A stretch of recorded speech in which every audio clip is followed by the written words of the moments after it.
আপনি কি জানেন বাংলাদেশে গাধার প্রচলন সবচাইতে বেশি কিশোরগঞ্জে।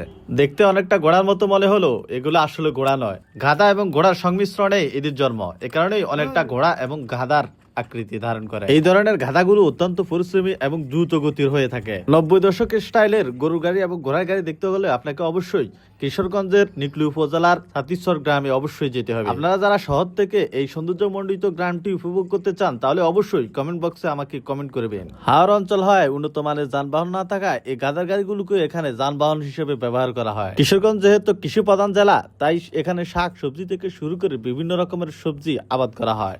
আর এই সবজিগুলিকে প্রান্তর থেকে প্রান্তরে পৌঁছে দেওয়ার জন্য এই গাধার গরুগুলোকেই বেছে নেওয়া হয়। এতে যেমন সুবিধা বেশি, তেমনি যানবাহন খরচও কম। ফলে এখানকার মানুষের দৈনন্দিন জীবনের সাথে মিশে গেছে এই গাধা গরু গাড়িগুলো। বাপ বেটির শখের বিএমডব্লিউ বলা যায় এই গাড়িটিকে। আপনাদের কাছে কেমন লাগছে বাপ বেটিকে অবশ্যই কমেন্ট করে জানাবেন। আর যারা যারা এই দৃশ্যগুলি প্রথম দেখেছেন তাও কমেন্ট করে জানাবেন। এখন অনেকে ব্যাড কমেন্ট করবেন যে ভাই আধুনিক জমানায় এসে কেন পশুগুলিকে কষ্ট দেওয়া হচ্ছে। পবিত্র কোরআনে আল্লাহ রাব্বুল আলামিন ইরশাদ করেছেন যে গাধা এবং ঘোড়াকে মানুষের বাহন হিসেবে সৃষ্টি করা হয়েছে।